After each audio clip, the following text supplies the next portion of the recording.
Dan nafsu tidak akan pernah puas. Mengikuti nafsu seperti mereguk air laut, semakin diteguk semakin haus, makin diteguk makin haus, makin diteguk makin haus. Orang kalau berzina, kepingin berzina, semua perempuan dizinahinya pun gak pernah puas. Hari ini yang kurus, besok yang gemuk. Hari ini yang pendek, besok yang tinggi.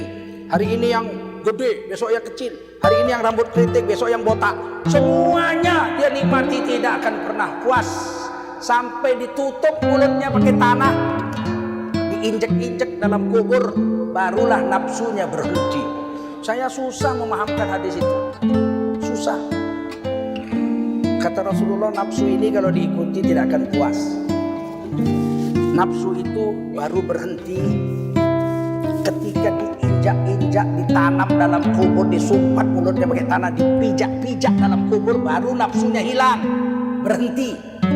Kan susah memahamkan itu. Menurut saya dulu waktu baca hadis ini, nafsu berhenti kalau nyawanya putus.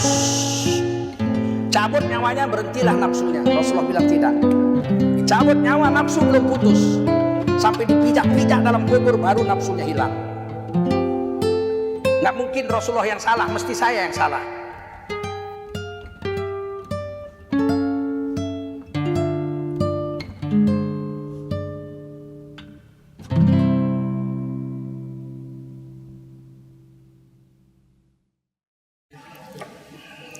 Assalamualaikum warahmatullahi wabarakatuh. Hamdan wa syukran lillah, wa salatan wa salaman ala rasulillah wa ala alihi wa sahbihi wa mawalah. Allahumma salli ala sayyidina wa habibina wa maulana Muhammadin wa ala alihi wa sahbihi ajma'in. Amma ba'du, qala Allah ta'ala fi kitabihil aziz, A'udzu billahi minasy syaithanir rajim. Bismillahirrahmanirrahim. Alladzina amanu wa hajaru wa jahadu fi sabilillahi bi amwalihim wa anfusihim. وجاهدوا في سبيل الله بأموالهم وأنفسهم أعظم درجة عند الله وأولئك هم الفائزون. قال رسول الله صلى الله عليه وسلم من خرج من بيته في طلب العلم فهو في سبيل الله حتى يرجع. Baginda Rasul bersabda, siapa yang keluar dari rumahnya untuk mendapatkan ilmu, maka orang itu adalah orang yang berjihad fisabilillah sampai dia kembali ke rumahnya. Mudah-mudahan kita semua mendapatkan pahala jihad dari Allah Subhanahu wa taala. Amin. Shadaqallahul azim wa shadaqa rasuluhun nabiyul karim wa nahnu ala dzalika minasy syahidin wasyakirin walhamdulillahi rabbil alamin. Keluarga besar Masjid Al-Dzikra Sentul yang dimuliakan Allah SWT, wajiblah kita bersyukur kepada Allah SWT. Salawat dan salam kita sampaikan untuk baginda Rasulullah Sallallahu Alaihi Wasallam. Kita akan lanjutkan pengajian kita kitab Minhajul Abidin karya Al-Imam Al-Ghazali rahimahullahu ta'ala. I'lamu ikhwani, ketahui olehmu wahai saudara-saudaraku, as'adakumullah, yang dibahagiakan Allah kamu semuanya, wa iyaya, begitu juga aku dibahagiakan Allah, bimardatihi, dengan ridha Allah SWT. Annal ibadata samaratul ilmi, sudah kita bahas. Sesungguhnya ibadah itu buah daripada ilmu. Orang yang berilmu tidak beramal seperti pohon tidak berbuah.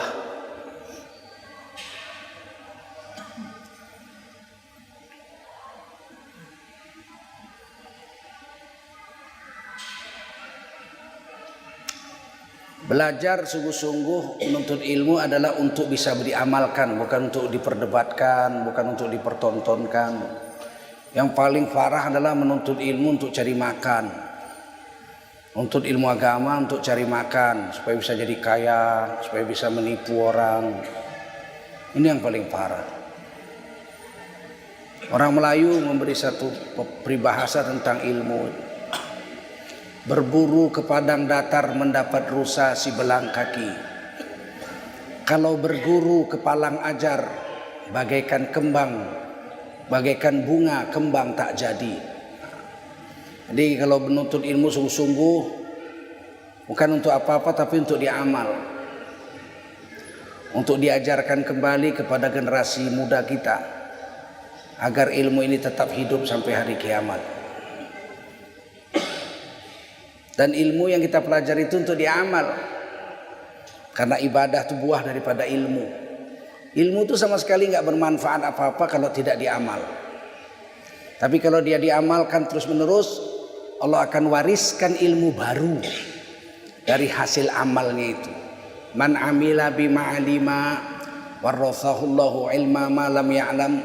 Siapa mengamalkan satu ilmu yang telah dia tahu, maka Allah akan memberikannya kepada orang itu yang beramal dengan ilmunya itu ilmu-ilmu baru yang sebelumnya dia tidak tahu. Dan ibadah itu wa faidatul umri, faedah daripada umur. 1000 tahun pun hidup kalau tidak ada amal ibadah tidak ada manfaat apa-apa.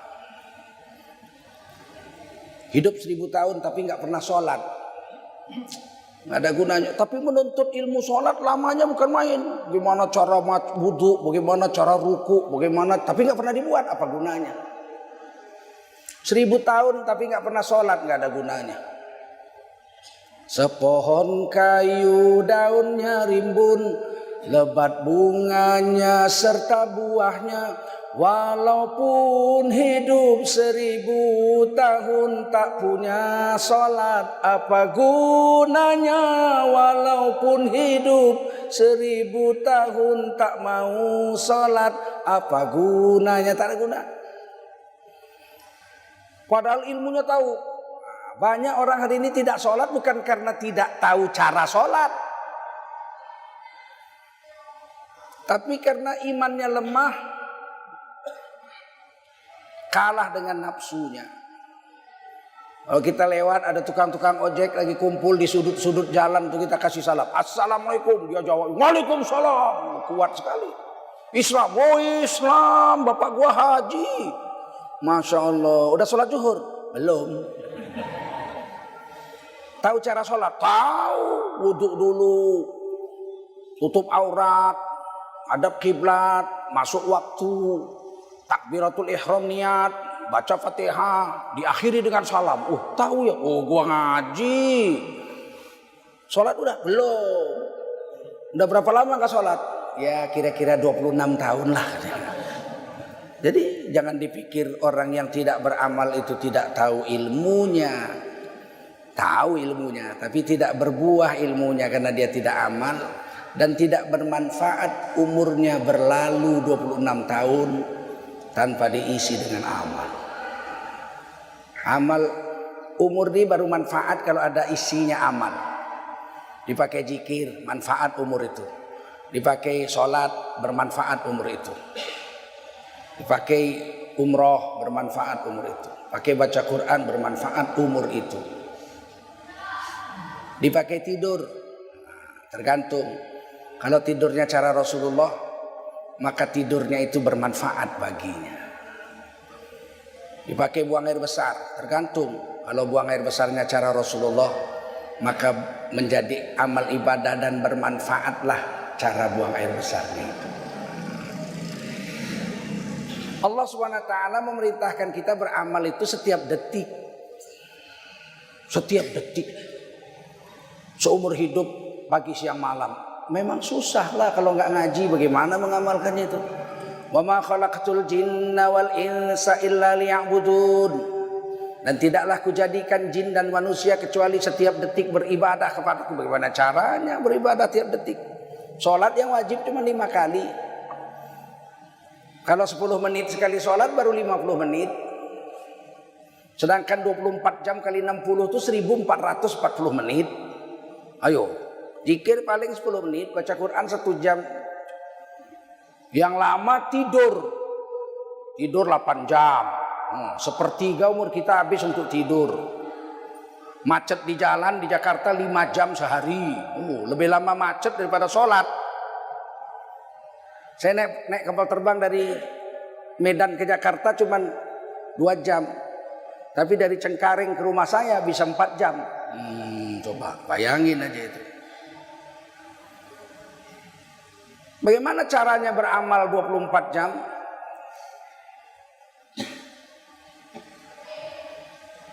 Allah memberi penjelasan kepada kita, ikut Rasulullah. Laqad kana lakum fi Rasulillahi uswatun hasanah. Sungguh telah ada pada diri Rasul Allah itu uswatun hasanah. Contoh teladan yang kalau kau ikut, kau dapat hasanah. Kita sering mengartikan hasanah itu kebaikan. Tidak tepat. Baik bahasa Arabnya khair. Fastabiqul khairat. Berlomba-lombalah kamu berbuat kebaikan. Quran di sini nggak bilang khairat, tapi bilang hasanah. Telah ada pada diri Rasul Allah itu uswah, contoh hasanah yang hasanah. Apa hasanah? Surah Al-An'am Allah menceritakan bahwa hasanah itu pahalanya 10. Satu hasanah adalah satu perbuatan yang dibayar Allah 10 pahala. Man jaa'a bil hasanati falahu 'asyru amsalha. Siapa berbuat satu hasanah Allah bayar 10 pahala. Lawan hasanah sayyi'at. Yang kalau dilakukan kena dosa. Satu. Melakukan satu sayyi'at dibayar 1 dosa. Melakukan satu hasanah dibayar 10 pahala. Wa man jaa'a bis sayyi'ati fala yujza illa mithlaha wa hum la yuzlamun. Siapa melakukan satu sayyi'at, satu dosa, maka Allah akan memberinya dosa 1. Allah nggak mau menganiaya hambanya. Berbuat satu sayyi'ah dibayar 1 dosa, tapi berbuat satu hasanah dibayar 10 pahala. Innal hasanati yudhibnas sayyi'at. Sesungguhnya hasanah 1 menutupi dosa-dosa 10. Tiba-tiba ditimbang banyak dosanya di hari kiamat dari pahalanya. Memang bedogol lah orang itu, ya enggak? Buat pahala 1 dibayar 10, buat dosa 1 dibayar 1. Giliran ditimbang dosanya 100, pahalanya cuma 10. Salah siapa dia kalau dimasukkan ke neraka? Salahkah Allah? Wa ma zalamuna. Kami tidak menganiaya mereka.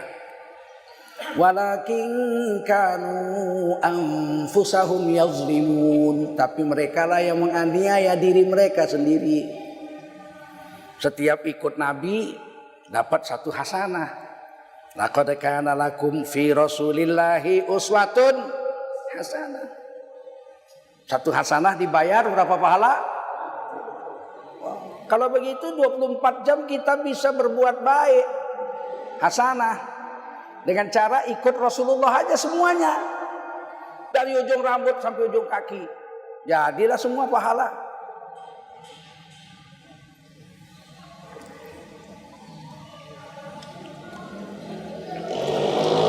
Jadi bukan hanya sholat. Sholat udah pasti ikut Rasul. Shollu kama ra'aitumuni usolli.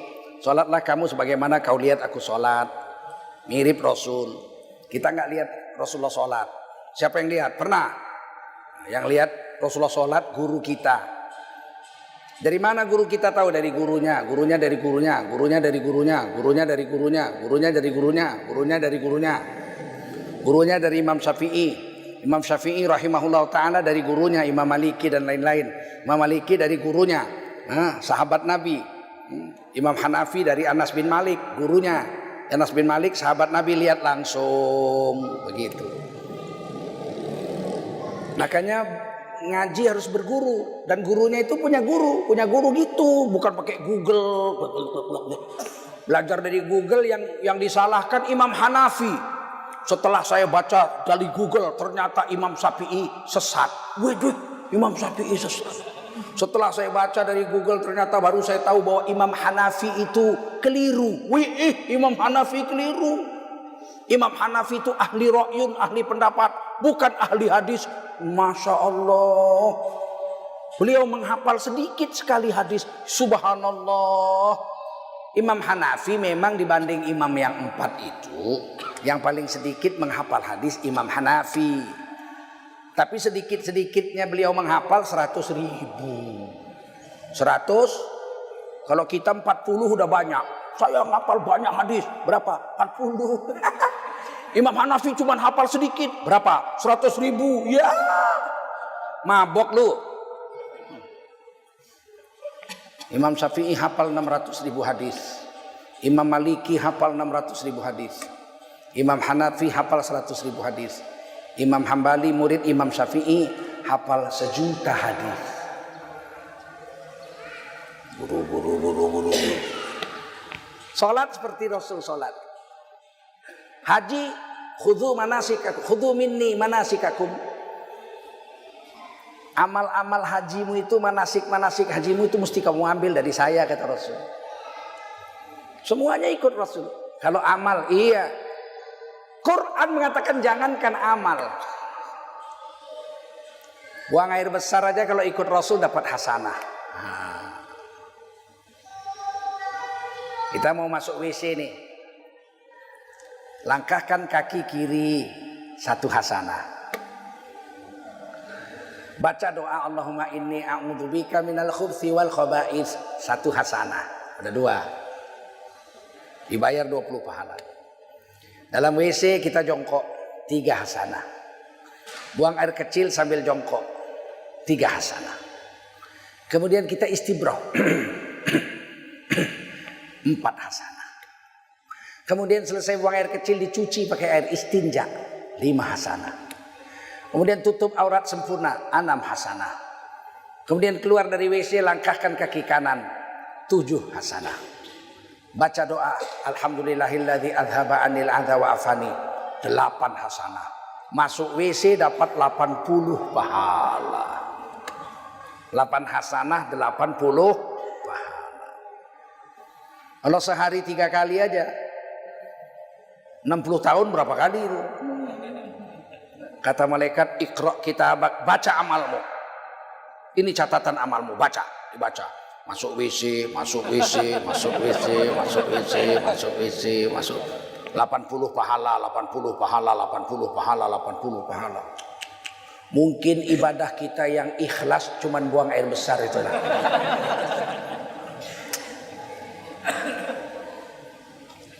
Tentu dengan ilmu dan berbuah. Maka saya sejak SMP protes. Ada masjid WC-nya dikunci, saya protes. Pengurusnya saya datangi, kenapa dikunci WC-nya Pak? Banyak orang cuma datang kemari cuma buang air aja, berak kencing keluar, berak kencing pergi, nggak sholat. Iya memang WC tempat buang air kecil Pak. Masa ada orang masuk WC sholat di WC? Nggak ada Pak orang WC sholat di WC. WC itu memang tempat buang air kecil, buang air besar.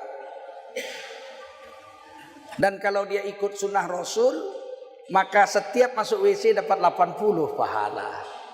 Dan yang membuat WC juga dapat 80 pahala. Yang sama dari yang mengamalkannya dengan yang membuat WC-nya sama. Kalau satu hari ada 100 orang, dia dapat 8.000 pahala yang membuat WC itu. Jadi jangan dikunci. Hanya orang beriman saja yang buang air besar, air kecil mau cari WC di masjid. Itu ciri-ciri orang beriman. Mau buang air kecil cari masjid, belok masuk WC, buang air kecil, keluar pergi lagi, lanjutkan perjalanan. Itu orang beriman itu. Kalau dia orang-orang durhaka fasik, ngapain cari masjid? Pinggir aja bawah pohon, dah selesai.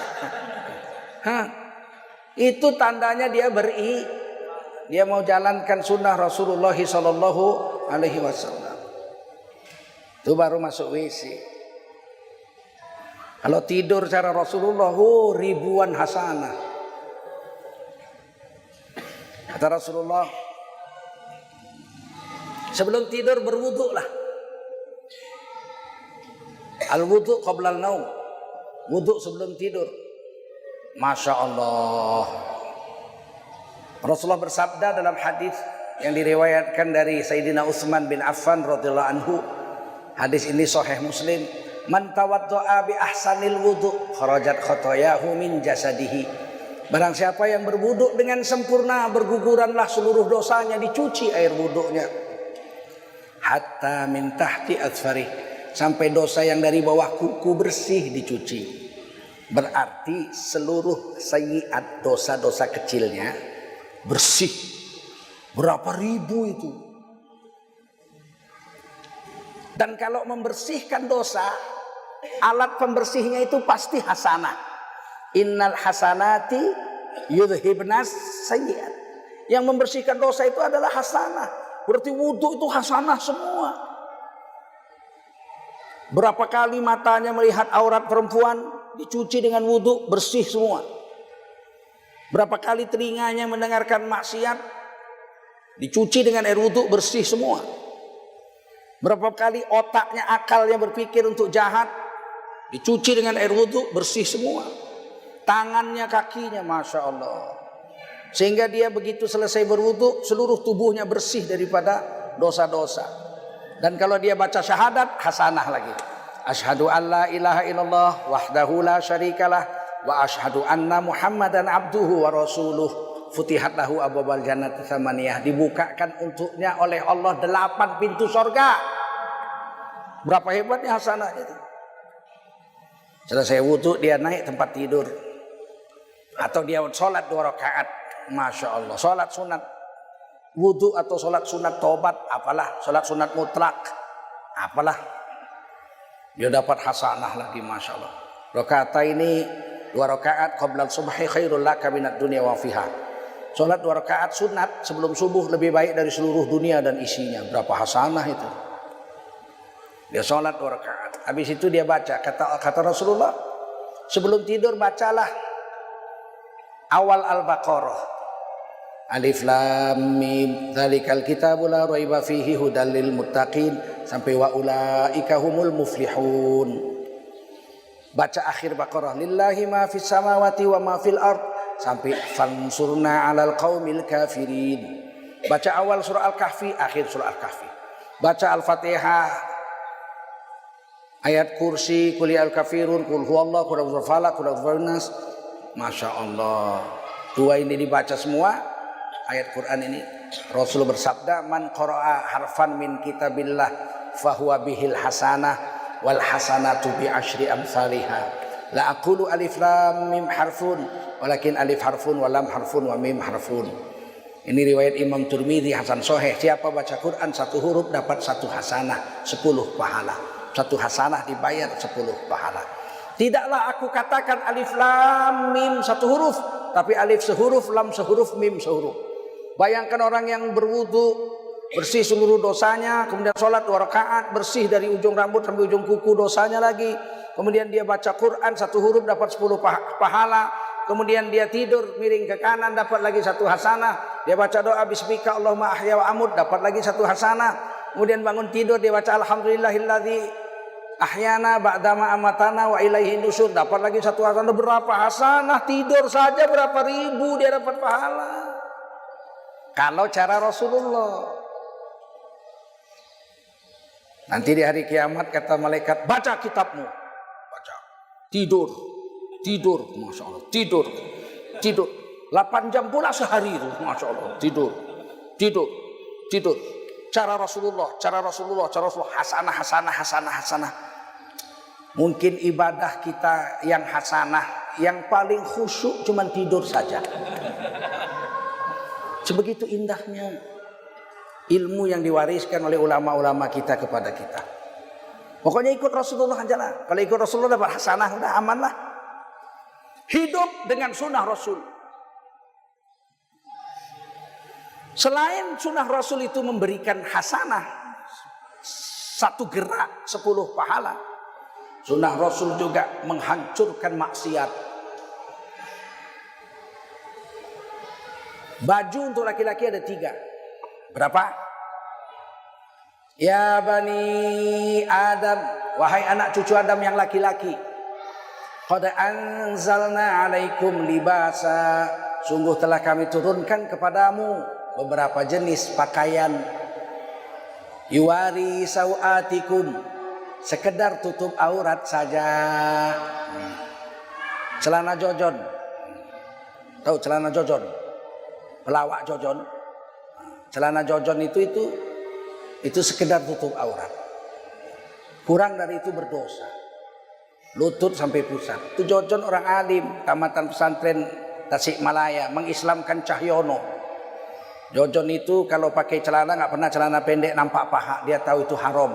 Aurat laki-laki lutut sampai pusat celana jojon. Kalau orang sholat pakai celana jojon sah apa enggak? Sah nggak? Pantas apa enggak? Hah? Nggak pantas. Sempat satu masjid Ajikro ini sholat semua pakai celana jojon, sama khotib-khotibnya alhamdulillah gitu. Tapi sah apa enggak? Yang kedua warisha, pakaian eksekutif.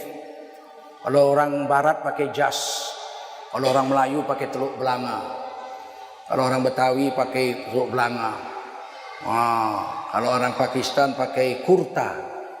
Ini pakaian eksekutif. Kalau orang Jawa pakai belangkon, pakai beskap. Itu pakaian eksekutif, pakaian raja-raja, pakaian terhormat. Sampai sekarang di Riau, di Malaysia, di Masjid Sultan Delhi Medan Al-Mahsun, itu orang masih banyak pakai teluk belanga sholat Jumat. Pakaian eksekutif. Yang ketiga, walibasut taqwa, pakaian takwa. Dzalika khair, ini yang paling baik. Jangan kita caci orang pakai jubah. Dulu waktu saya muda, saya dengar pengajian. Ustadznya pakai jas, pakai peci. Dia lihat saya pakai jubah sama kawan-kawan. Entah kenapa benci aja dia lihat kami. Ini ustadz aneh juga. Dalam ceramah tiba-tiba dan apa ini pakai jubah ini ha? Apa kamu semua sudah pandai bahasa Arab? Apa hubungannya jubah sama bahasa Arab? Kalau belum pandai bahasa Arab jangan pakai jubah. Selesai ceramah saya datengin, berdua-dua saya cium tangannya. Masya Allah Ustadz, terima kasih pengajiannya. Ya, lain kali jangan pakai jubah kalau nggak pandai bahasa Arab. Ya Ustadz pakai jas, apa sudah pandai bahasa Inggris? Loh, apa ada hubungannya sama jas sama bahasa Inggris? Sama, apa hubungannya jubah sama bahasa Arab? Ini kadang-kadang ustadz-ustadz ini nggak sadar juga itu, perlu disadarkan. Tapi jangan depan orang banyak, berdua-dua saja. Ini pakaian takwa. Kalau saya keliling dunia pakaian gini, kira-kira orang yakin nggak saya orang Islam? Ada yang ragu nggak? Ah, jangan-jangan ini PKI ini. Ada? Nggak mungkin.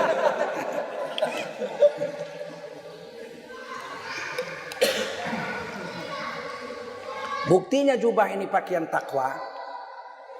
Kalau saya jam 1 malam pergi ke diskotik pakai begini, kira-kira apa yang terjadi? Yang di dalam keluar semua, setan, ada setan. Nih hebatnya pakaian sunnah itu. Kalau polisi datang ke diskotik nggak bubar, paling ya, bapak polisi boleh masuk gratis loh. Nanti pulang ada oleh-oleh sikit loh. Coba kalau begini, haya, ada hantu, bubar. Itu hebatnya hasanah itu. Kalau pakaian begini saya nggak mungkin ganggu istri orang. Psst, psst. Dek, psst. Hormatilah bajumu itu. Hebat ini baju ini. Hasanah itu menutupi dosa-dosa dan membuat orang susah untuk melakukan dosa jika dia mengamalkan sunnah Rasulullah Sallallahu Alaihi Wasallam. Hasanah. Faedatul umri, amal itu manfaat daripada umur. Jadi mudah saja ya, mau beramal 24 jam ikut Rasulullah. Mau makan cara Rasul, hasanah semua. Cuci tangan sebelum makan, 1 hasanah. Duduk waktu mau makan, 1 hasanah lagi. Baca doa ketika lihat makanan datang, Allahumma barik lana fima razaqtana wa qina adzabannar, 3 hasanah. Waktu mau makan pakai tangan kanan, 4 hasanah. Masukkan ke mulut, baca bismillah, 5 hasanah. Waktu makan berzikir, 6 hasanah. Setiap zikir dapat 10 hasanah. Selesai zikir, selesai makan dia cuci tangan, 7 hasanah. Dia baca alhamdulillahilladzi at'amana saqana wa ja'alana minal muslimin, 8 hasanah. Selesai itu dia jalan-jalan 100 langkah paling sedikit untuk memanaskan badan, karena makanan itu panas, badan harus panas sehingga tidak masuk angin, tidak sakit. Kemudian jangan tidur, makan aja 10 hasanah. Jadi jangan anggap enteng dengan sunnah Rasul. Hidup dengan cara sunnah Nabi. Mau mati bawa sunnah Nabi. Jangan pakai akal, mau mati bawa sunnah Nabi. Ada seorang bapak sudah mau mati. Diperiksa dokter, dibuka matanya, di senter tidak lagi berkedip. Ditampar sudah nggak dicubit sudah nggak ngelawan. Kata dokter, ini suami ibu sudah koma. Koma artinya? Koma itu artinya apa dokter? Koma itu artinya sebentar lagi jiun. Jiun itu apa dokter? Innalillahi wa inna ilaihi rajiun. Ibu itu nangis, panggilnya anaknya, Asep, ada apa ma?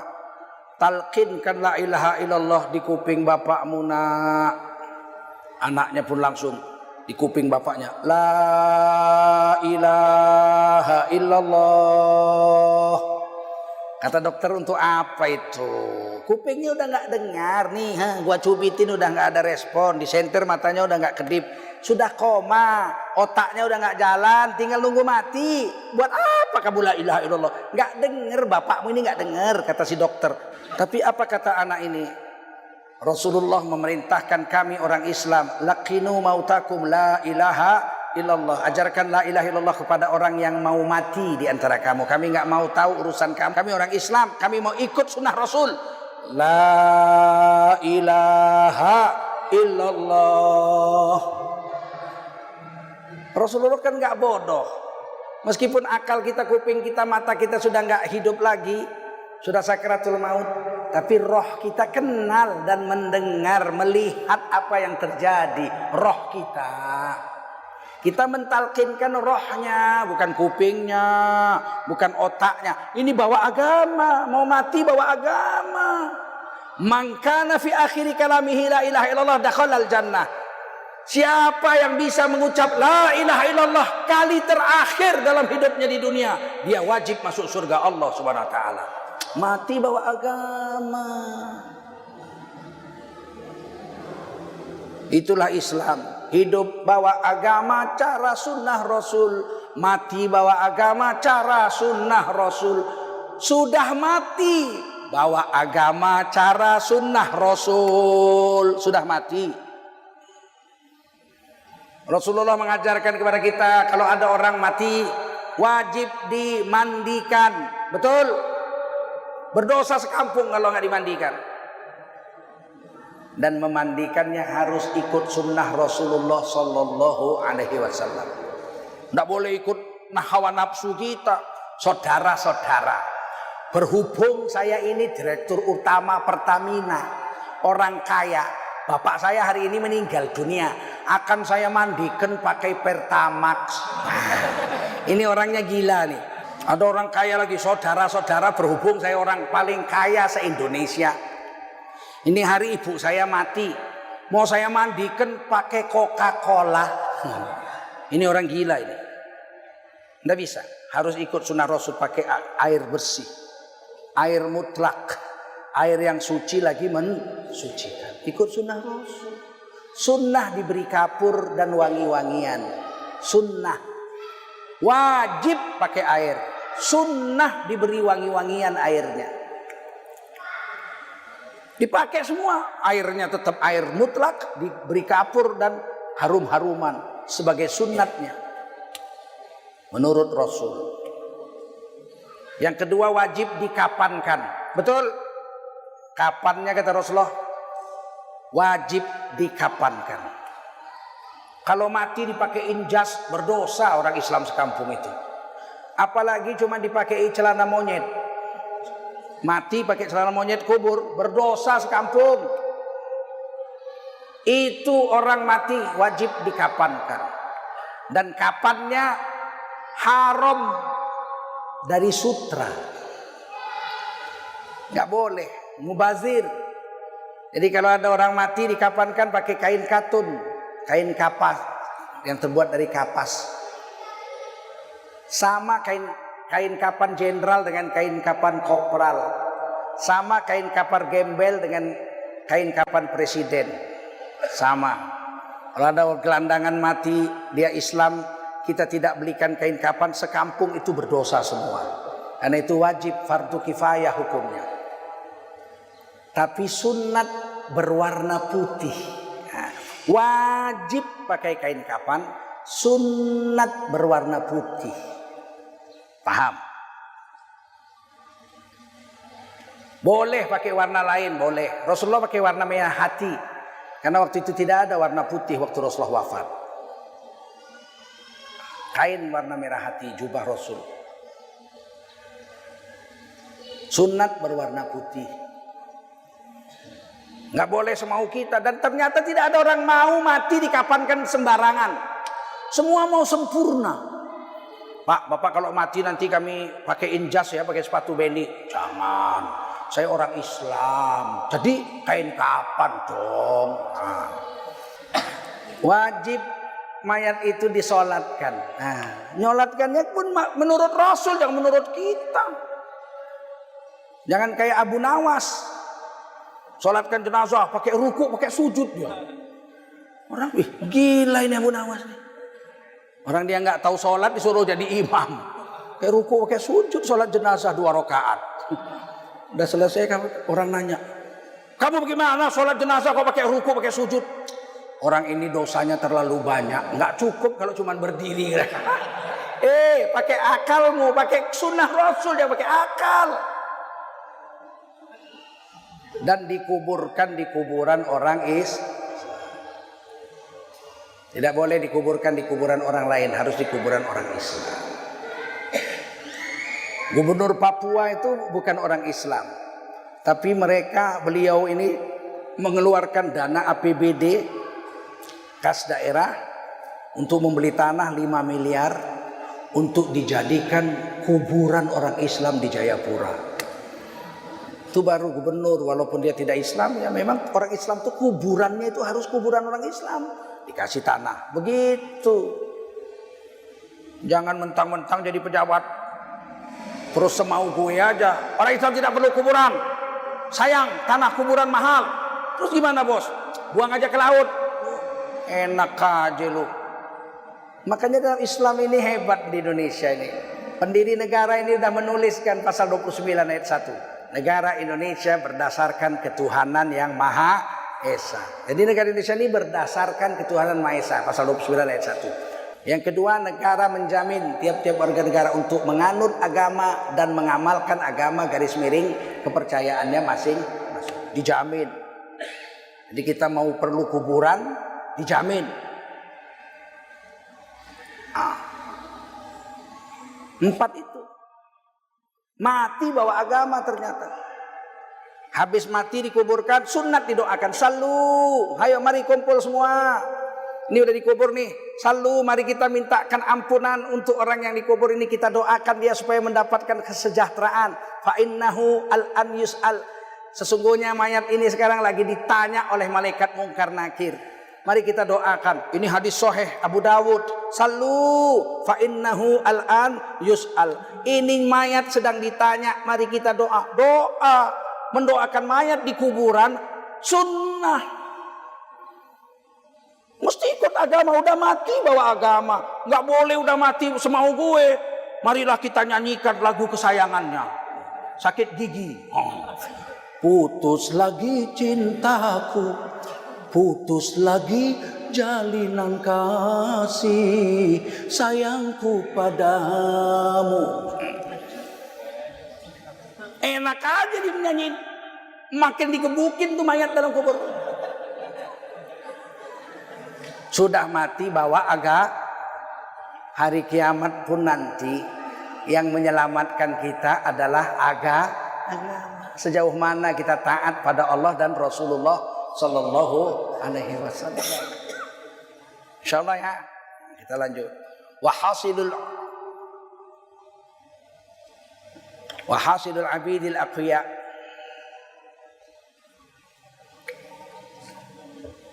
Ibadah itu adalah hasil. Hasil itu apa ya? Buah. Hasil daripada orang-orang hamba Allah yang kuat-kuat. Ibadah itu hasil dari hamba-hamba Allah yang kuat-kuat. Jadi orang yang bisa beribadah itu orang yang kuat. Rasulullah itu memang hebat ya. Ada satu hadis yang indah Rasulullah katakan, bukanlah orang yang kuat itu orang yang menang tanding gulat. Jadi orang yang kuat bukan orang yang menang tanding gulat. Tapi orang yang kuat adalah orang yang mampu menahan marah. Masya Allah. Orang yang tenaganya kuat, kalau imannya lemah, dia tidak akan bisa beribadah.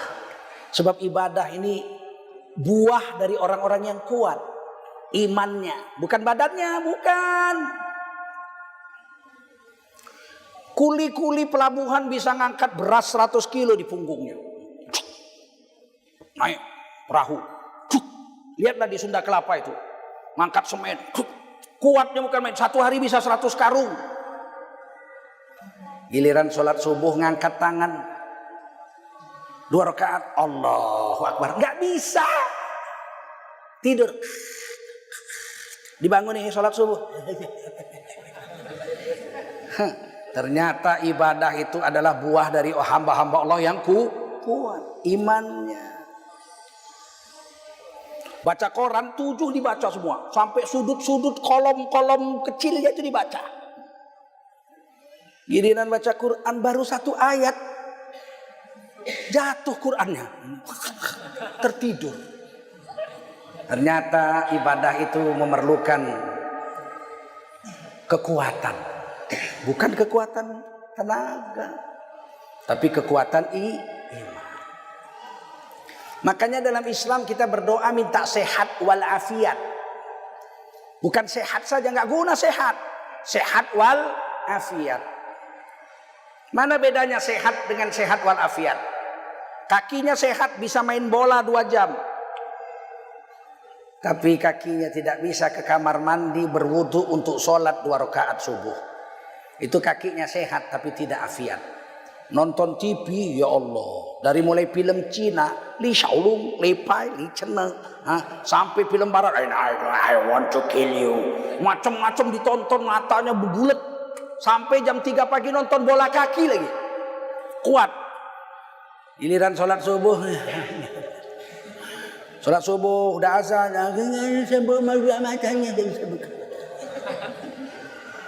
makanya dikatakan Imam Ghazali wahasilul abidil aqwiya, ya, itu ibadah adalah buah dari orang-orang yang kuat saja. Ada orang bisa naik gunung 3000 meter dinaiki gunung, tapi sholat Jumat nggak bisa dia, nggak bisa, lambat kali. Khotibnya sudah barakallah li walakum fil Qur'anil azim baru dia masuk. Ternyata ibadah perlu kekuatan iman. Bukan kekuatan ilmu, bukan kekuatan tenaga. Saya mau tanya, mana lebih payah? Naik sepeda atau sholat 2 rakaat? Mana lebih susah? Sholat 2 rakaat atau naik sepeda? Naik sepeda. Sholat lebih payah. Naik sepeda lebih payah. Orang buta bisa sholat nggak? Orang buta bisa naik sepeda? Bisa. mana lebih payah? Lebih payah naik sepeda, Mas. Mana lebih payah, makan sepiring atau sholat 2 rakaat? Makan lebih payah. Orang sakit gigi nggak bisa makan. Nggak bisa makan. Orang sakit gigi bisa sholat nggak? Mana lebih payah, makan atau sholat? Makan lebih payah, lebih susah. Tapi itulah, ibadah ini perlu kekuatan. Maka siapakah orang yang paling kuat? Orang yang mampu mengalahkan nafsunya untuk taat kepada Allah SWT. Dia disebut orang yang mujahadah, orang yang berjihad, mujahid. Apakah mujahid? Rasulullah bersabda, al-mujahidu man jahada nafsahu fi ta'atillah. Mujahid, pejuang agama, orang yang berjihad itu adalah orang yang mampu mengalahkan nafsunya untuk bisa taat sama Allah SWT. Paham? Masuk surga kata Sayyidina Ali cuma 2 langkah saja. Bagi laki-laki masuk surga 2 langkah saja. Gampang. Berapa langkah? Langkah pertama kata Sayyidina Ali, laki-laki ya, bukan perempuan, laki-laki. Langkah pertama bagi laki-laki untuk masuk surga adalah injak nafsumu. Injek nafsu. Kata orang Medan, pijak nafsumu. Kau pijak nafsumu. Langkah kedua kau masuk surga. Gampang kan? Gampang kan? Ngomongnya gampang. Justru manusia banyak masuk neraka karena nafsu. Dan nafsu tidak akan pernah puas. Mengikuti nafsu seperti mereguk air laut. Semakin diteguk semakin haus, makin diteguk makin haus, makin diteguk makin haus. Orang kalau berzina, kepingin berzina, semua perempuan dizinahinya pun gak pernah puas. Hari ini yang kurus, besok yang gemuk. Hari ini yang pendek, besok yang tinggi. Hari ini yang gede, besok yang kecil. Hari ini yang rambut keriting, besok yang botak. Semuanya dia nikmati, tidak akan pernah puas. Sampai ditutup mulutnya pakai tanah, diinjek-injek dalam kubur, barulah nafsunya berhenti. Saya susah memahamkan hadis itu. Susah. Kata Rasulullah, nafsu ini kalau diikuti tidak akan puas. Nafsu itu baru berhenti ketika diinjak-injak, ditanam dalam kubur, disumpat mulutnya pakai tanah, dipijak-pijak dalam kubur, baru nafsunya hilang, berhenti. Kan susah memahamkannya itu. Menurut saya dulu waktu baca hadis ini, nafsu berhenti kalau nyawanya putus. Cabut nyawanya, berhentilah nafsunya. Rasulullah bilang tidak. Dicabut nyawa, nafsu belum putus. Sampai dipijak-pijak dalam kubur, baru nafsunya hilang. Nggak mungkin Rasulullah yang salah, mesti saya yang salah. Tapi saya tidak paham, rasanya menurut saya cabut nyawa ya habis nafsu. Ternyata satu hari Allah beri bukti bahwa Rasulullah benar, saya salah. Rasulullah benar, saya salah. Allah beri bukti bahwa putus nyawa, nafsu tidak putus. Satu hari saya memandikan jasad orang kaya raya, mati jam 10 malam. Saya mandikan jam 10 pagi. Dicuci semua badannya. Pas sarungnya itu dicuci, senjatanya masih berdiri. Tahu senjatanya? Pistolnya masih berdiri. Jam 10 malam mati, jam 10 pagi dimandikan masih berdiri. Waktu kita cuci, langsung nangis saya, ya Allah, benarlah Rasulullah bahwa nafsu itu tidak berhenti ketika nyawa dicabut. Nafsu berhenti adalah ketika masuk dalam tanah, diinjek-injek, dipijak-pijak, baru nafsunya berhenti. Maka nggak usah heran ada mayat.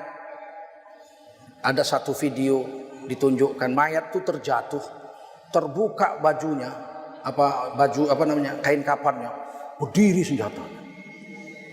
Orang menyaksikan semua. Oh, Rasulullah tidak salah. Waktu mati nafsu belum berhenti. Setelah masuk dalam kubur baru nafsu berhenti. Sayyidina Ali menyatakan, kalau Anda mau masuk surga wahai laki-laki, 2 langkah saja. Injek nafsumu kau akan masuk surga. Tapi mengalahkan nafsu ini kan mujahadah. Ada satu hadis, roja'na min jihadil akbar ila jihadil asghar. Roja'na min jihadil asghar ila jihadil akbar. Waktu itu sahabat perang Badar, bulan puasa, bulan Ramadan. Pertama kali perintah Ramadan datang. Tahun ke-15. 2 tahun setelah hijrah. Bulan Ramadan lagi puasa, tiba-tiba perintah perang Badar. Sahabat jalan kaki 120 km di tengah padang pasir yang terik. Itu Ramadan bisa 57 derajat Celcius itu panasnya. Saya naik haji, baru pulang haji saya dengan istri. Masih 50 derajat Celcius panasnya Mekah sekarang. Waktu saya tinggal sana, kalau sudah musim panas bisa 57 derajat Celcius. Tahun 97 kemah terbakar semua dari mulai seberang gunung sampai 100 meter lagi dari kemah saya, Jamroh Aqabah, terbakar semua. Terbuat dari kain, kena panas terbakar. Saking panasnya. Perang Badar meletus, 313 lawan 1000. 313 nggak punya senjata lengkap. Kuda cuma 2 ekor. Unta cuma 70. Pasukannya 313. Jalan kaki 120 km, gantian satu unta dinaiki. Satu orang naik berapa kilometer turun, naik lagi gantian, naik lagi gantian. Begitu susahnya. Dalam keadaan sedang puasa lagi. Yang dilawan 1000 lawan 313. Alhamdulillah kita menang. Turun malaikat membantu perang. Selesai itu sahabat-sahabat bilang, roja'na apa? Ini hadza jihadul akbar. Ini adalah jihad yang paling besar. Perang Badar. Rasulullah bersabda, roja'na min jihadil akbar ila roja'na min jihadil asghar ila jihadil akbar. Kita ini baru pulang dari jihad yang kecil menuju jihad yang besar. Sahabat nanya, apa jihad besar? Jihadun nafs, melawan hawa nafs. Kalau kita bisa lawan nafsu untuk beribadah, kata Imam Ghazali, kita adalah orang yang kuat. Membiasakan berwudu 24 jam aja susah. Wudu, duduk-duduk batal, keluar lagi kamar mandi, wudu, batal lagi, keluar lagi kamar mandi. Membiasakan wudu saja tidak batal, susahnya bukan main. Yang mengekalkan wudu itu kalau mati, mati syahid. Dulu guru saya Al-Hafiz Al-Syekh Azra'i Abdul Rauf, beliau itu tidak pernah batal wudu. Duduk-duduk gini kami ngaji, satu orang setoran Quran. Beliau wudu, dia batal, beliau berdiri masuk kamar mandi wudu. Begitu. Tidak pernah batal wudu. Wajahnya terang seperti bulan purnama. Dan beliau bersih sekali, Masya Allah. Kamar mandinya 3. Yang sebelah kiri untuk tamu-tamu, sebelah kanan untuk istrinya, yang lurus untuk dirinya. Saya baru tahu waktu saya mau ke kamar mandi. Biasanya saya wudhu dulu di masjid, sholat asar baru ngaji. Satu hari saya batal, saya bilang saya mau ke kamar mandi. Iya nak. Ya. Yang di kiri untuk tamu nak, yang di kanan untuk istriku, yang lurus untuk kakekmu ini, atukmu. Nah, Zulkarnain ambil yang lurus. Jangan yang ke kanan itu nenekmu punya. Jangan yang ke kiri itu tamu punya. Zulkarnain ambil yang atuk punya. Alhamdulillah ya nggak bisa masuk kamar mandi Tuan Syekh waktu itu rasanya ya Allah. Begitu masuk baru kita lihat memang hebat, bersih, harum, Masya Allah. Begitu orang Islam. Ini udah kencing berdiri nggak cebok, disiram pun tidak. Saya itu paling sakit kalau masuk kamar mandi mahasiswa. Saya 30 tahun jadi dosen. Sejak kuliah nggak bisa saya buang air kecil di kamar mandi mahasiswa. Kenapa? Baunya bukan main. Mahasiswa itu tak pernah saya lihat buang air kecil itu di lubangnya itu, ke dinding ditembakkannya. Sampai kuning-kuning tuh dinding tuh bekasnya. Ya Allah. Saya sejak kuliah nggak mau saya buang air kecil di kamar mandi mahasiswa. Nggak bisa saya. Bau. Saya selalu ke kamar mandi dosen dan diizinkan. Atau ke kamar mandi musola. Fakultas Sastra Universitas Sumatera Utara. Itu. Makanya kadang-kadang mahasiswa ini nafsu aja besar. Tegak kadang kencing aja kau nggak beres. Entahlah kalau sekarang kamar mandi mahasiswa sudah bersih, saya nggak tahu. Zaman saya kuliah jorok. Bagaimana mau jadi pemimpin negara kalau buang air kecil aja nggak beres? Hal yang hanya gratis, dia nggak bisa kalahkan nafsunya untuk lurus ke lubang itu, nggak bisa. Wabidaatul aulia, itu amal-amal ibadah itu adalah bagian daripada wali-wali Allah. Orang yang siang malam kekal dalam ibadah, maka dia menjadi wali Allah Subhanahu wa taala. Wali Allah kalau dia berdoa tembus ke langit.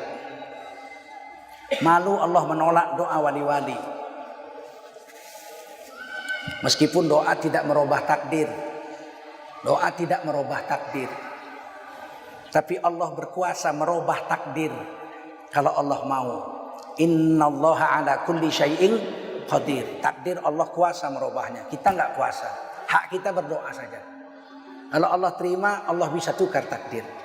Kalau Allah tidak terima, Allah akan jalankan takdir. Tapi berdoa itu meskipun tetap juga takdir Allah berlaku. Kalau Allah tidak tukar. Tapi kita dapat pahala dengan berdoa itu. Karena berdoa itu ibadah.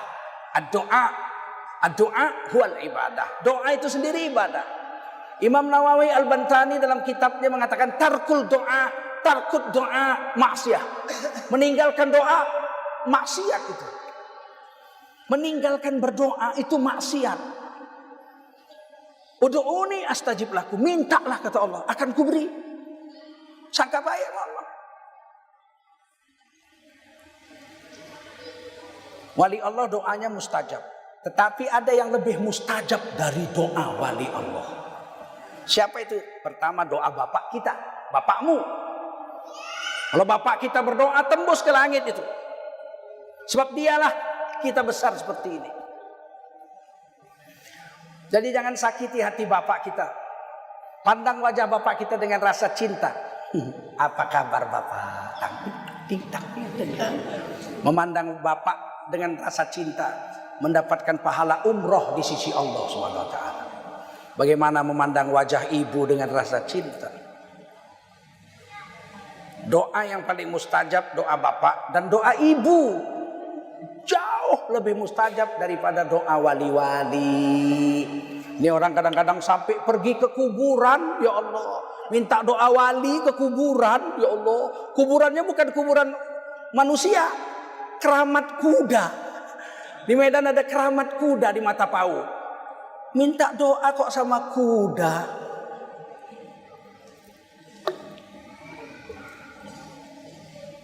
Yang paling mustajab doa ayah dan ibu. Bukannya gunung cereret cet. Tempat kau meminta, bukan lautan cereret cet. Tempat kau memuja, bukan pula dukun tempat kau menghibah, bukan kuburan tempat kau memohon doa. Tiada keramat yang ampuh di dunia selain dari doa ibumu jua. Paham? Doa ibu. Mak Irama ini kadang-kadang bagus lagunya itu. Tidak semua tapi banyak bagus ya. Ada juga yang ngawur. Bila kamu, nah ini ngawur ini. Di sisiku hati rasa syahdu. Kayak betul aja.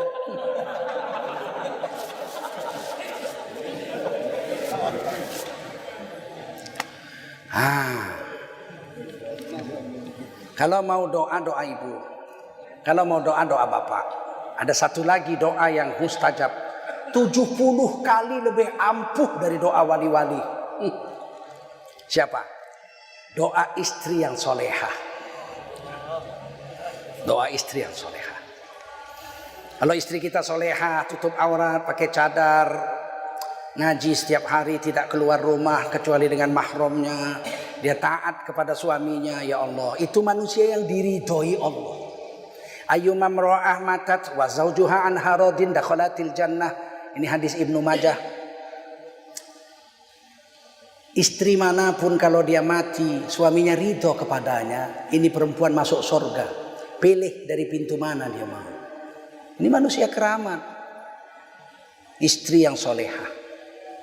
Ad-dunya mata'a, kata Nabi, dunia ini perhiasan. Wa khairul mata'iha al-mar'atus solehah.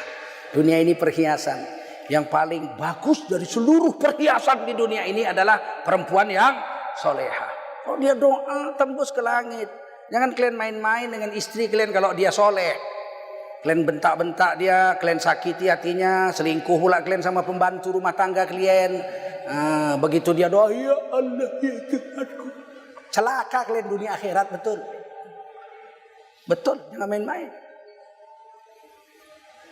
Saya beruntung punya istri soleha. Saya nggak mau tambah lagi. Saya tidak mau. Kalau dia mati baru langsung 2. Kalau dia masuk hidup tidak mau saya. Diurusnya saya 25 tahun, Masya Allah. Saya pernah sakit perut, setahun harus makan bubur setahun. Makan bubur tuh 3 jam sekali sudah lapar. Dan saya orang Medan. Kami orang Medan paling jijik makan bubur. Ada peribahasa di Medan yang terkenal. Kalau orang makan bubur macam Cina miskin kau kutengok. Nah, makan bubur kau macam Cina miskin kau.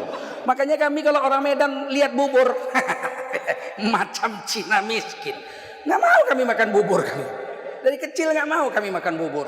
Orang Medan tuh kalau sarapan pagi kalau nggak lontong itu ketan pulut dimasak pakai kelapa campur garam dikit, pakai pisang goreng raja. Oh, pisang raja goreng. Itu raja-raja makan. Oh, begitu. Bubur macam Cina miskin kau. Ini kebudayaan Medan, bukan menghina orang makan bubur saya. Bayangkan saya harus makan bubur setahun. Kata dokter saya harus di blender. Bubur di blender. Lebih parah dari muntah kucing. Lihatnya aja udah jijik aku, bener. Tapi karena sakit, ini perut parah bener sakitnya. Ukurannya sudah mati aja kata dokter. Akhirnya saya makan bubur di blender setahun. Nah, supaya jangan jijik kulihat wajah istriku. Ayo suapkan. Nah, buburnya jijik tapi wajah istri tidak. Selamat juga setahun. Sembuh. Gimana istri kayak gini baiknya mau dimadu, nggak tahan hatiku. Tahan. Nanti kualat sempat dia bilang, aku rela bang, kawinlah. Wah, cilaka wah. Disuruhnya saya nikah lagi waktu 2 tahun setelah nikah. 2 tahun setelah nikah istri saya sudah membawa kawannya kuliah untuk saya nikahi jadi istri kedua. Saya bilang tidak, kamu baik insya Allah. Dia bilang, abang nggak mau kawin lagi? Mau, mana ada laki-laki nggak mau. Semua laki-laki mau. Tapi kamu baik, saya tidak mau. Kalau abang mau kawin lagi macam mana caranya? Kamu jahat aja. Kalau kamu jahat, saya ganti terus yang baru. Oh enggak lah, mana mau saya. Kalau kau nggak mau, aku pun tak mau lah. Sudah 25 tahun kami kawin. Kemarin naik haji dia sakit kakinya baru operasi. Saya tuntun, saya dorong pakai kursi roda. Tawaf 2 jam, sa'i 2 jam. 4 jam dia nangis. Bang, beratlah dorong saya. Alah, aku ngurus kau 21 hari. Sedangkan kamu mengurus saya 25 tahun. Kami pun pulang. Tidak ada yang saya bolehkan mendorong itu. Murid-murid saya bilang, Pak, biar dia tidak usah. Biar istri saya yang dorong. Tidak usah. Enak pula kau. Aku yang bayar mahar, kau pula yang mendorong. Ya, tidak usah. Ada orang Arab di tengah jalan waktu tawaf itu ada perempuan berlari-lari. Dia bilang, anak khidmat insyaallah. La. Hadza zaujah, ini istriku. La. Anak khidmat insyaallah. Kalau orang karo bilang istri itu sinukat naken itu. Kami orang karo kalau memanggil istri bukan kemana istrimu, tidak. Kalau nanya, tengkujul kanain, jakin sinukat naken du. Kemana orang yang menyendokkan nasi untuk makanmu? Sinukat naken. Jadi istri itu dijuluki oleh orang karo sinukat naken. Orang yang menyendokkan nasi untuk sang suaminya. Masya Allah, indahnya gelar itu. Dan saya masih ada keturunan karo saya. Maka saya bilang, sinukat naken. Ini orang yang menyendokkan nasi saya. Menyuapkan makan ketika saya sakit selama setahun.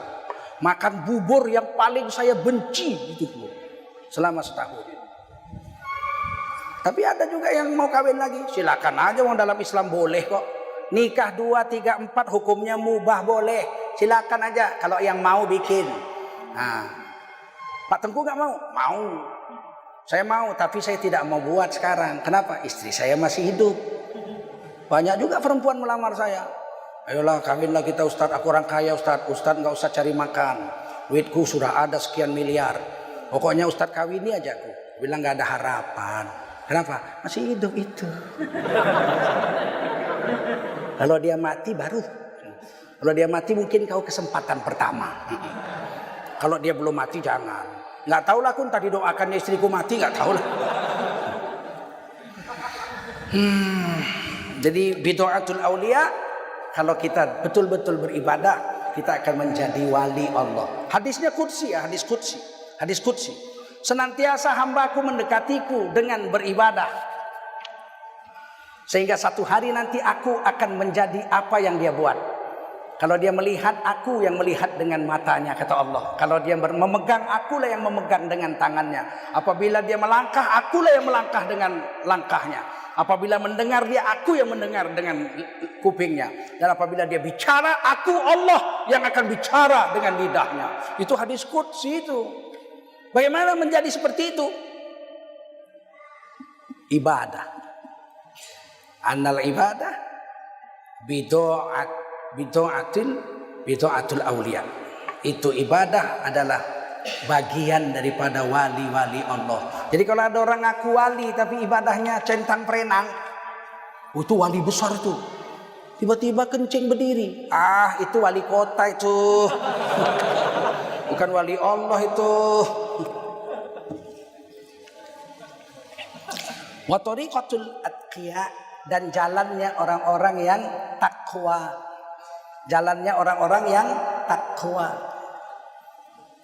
Jadi kalau ditanya orang takwa itu apa? Orang yang sibuk dengan ibadah. Takwa itu 3 definisinya takwa. Para ulama dalam kitab-kitab fikih mendefinisikan takwa itu 3. Apa itu? Pertama, mengerjakan yang wajib dan yang sunat. Kedua, meninggalkan yang haram dan yang makruh. Ketiga, senantiasa bersolawat dan salam kepada Rasulullah Sallallahu Alaihi Wasallam. Itu orang bertakwa. Takwa itu pertama mengerjakan yang wajib dan yang sunat. Yang wajib tidak bisa ditawar-tawar. Yang sunat sebanyak-banyaknya. Yang wajib diperindah, tidak bisa diperbanyak. Yang wajib hanya bisa diperindah. Mau sholat ya 2 rakaat sholat subuh, tapi diperindah. Wuduknya sempurna, sholatnya di masjid, pakai minyak wangi, di soft pertama, pakai jubah serban berwarna putih. Nah itu memperindah sholat. Pakai siwak, masya Allah, memperindah sholat. Tidak bisa diperbanyak. Kalau yang wajib hanya bisa diperindah. Orang bertakwa memperindahkan amal-amal yang wajib. Maka jangan heran, meskipun Imam Hanafi rahimahullah ta'ala membolehkan laki-laki sholat pakai cawat saja, pakai celana dalam saja sholat, dalam mazhab Hanafi boleh, sah.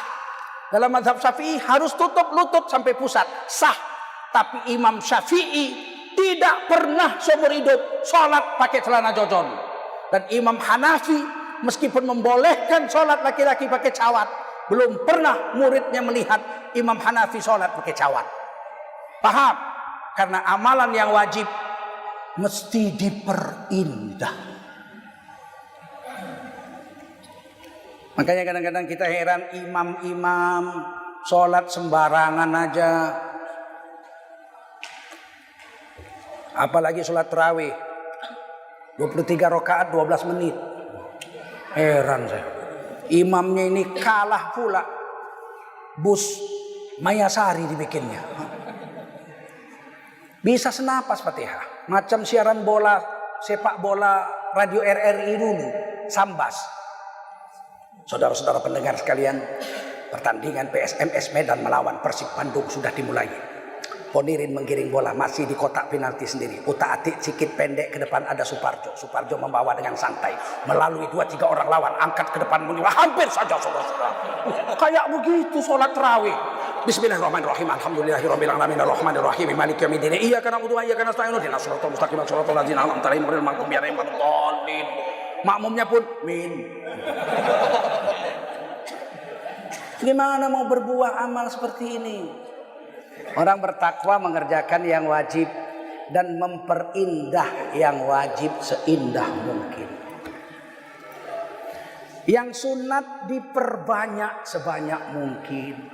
Kalau wajib nggak bisa diperbanyak. Saudara-saudara, berhubung sholat subuh masih sejuk, marilah kita sholat subuh 40 rakaat sambil sport. Nggak bisa. Tapi yang sunat, Masya Allah, zikir habis sholat. Astaghfirullahaladzim, astaghfirullahaladzim 3 kali. Rasulullah 3 kali aja. Astaghfirullah, astaghfirullah, astaghfirullah. Rasulullah maksum, nggak punya dosa 3 kali. Kita, ya Allah, dalam sholat aja berdosa. Dalam sholat masih membayangkan istri orang. Allahu Akbar, cantiknya lah ibu tadi itu mama. Bibir. Sok istighfar 3 kali. Kadang-kadang nggak sempat istighfar pun. Assalamualaikum warahmatullahi wabarakatuh. Assalamualaikum warahmatullahi wabarakatuh. Langsung jalan. Belok pun nggak kepalanya lagi langsung. Begitu kau bikin Tuhan. Yang sunat diperindah. Rasulullah 3 kali istighfar. Kita kalau perlu 10, 11, 12, 15 kenapa? Rasulullah subhanallah 33 kali, alhamdulillah 33 kali, Allahu Akbar 33 kali, la ilaha illallah wahdahu la syarikalah. Kita kenapa rupanya setengah jam di situ? Habis sholat setengah jam situ zikir-zikir, doa-doa. Kalau nggak ada kerja ngapain? Pulang cepat-cepat situ. Kenapa rupanya? Salah apa? Yang sunat diperbanyak, yang mubah disedikitkan. Yang mubah disedikitkan. Makan mubah sedikit, tidur mubah sedikit, minum mubah sedikit, kawin mubah sedikit. Pokoknya yang mubah-mubah sedikit. Nah, itu orang bertakwa. Yang makruh-makruh diberhentikan. Yang makruh diberhentikan. Makan jengkol makruh. Ya kan nggak haram Pak, makruh. Yang makruh dalam Islam diberhentikan. Paham? Yang haram bukan diberhentikan, berarti pernah buat. Yang haram dijauhi. Yang haram dijauhi. Wala taqrabuz zina innahu kana fahishatan wa sa'a sabila. Jangan kau dekati zina. Zina itu adalah sejelek-jelek jalan. Nah, jangan dekati. Dan perbuatan fahsya, dosa besar.